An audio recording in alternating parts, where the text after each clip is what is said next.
How to fix blurry highlights on Instagram. Hello everyone, welcome back to our YouTube channel. So without any further ado, let's get right into the video.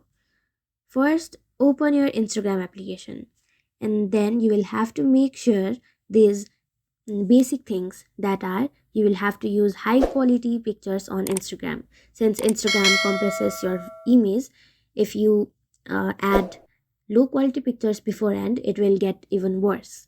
So make sure you are using a good quality picture. Avoid screenshots as it will be of low quality. Next, what you can do is first add this to your story, and once it goes live you can add it in your highlight so that there will be lesser compression. Next, tap on your profile icon, then go to the menu bar. After that, scroll down and then go to media uses and quality. Data uses and media quality.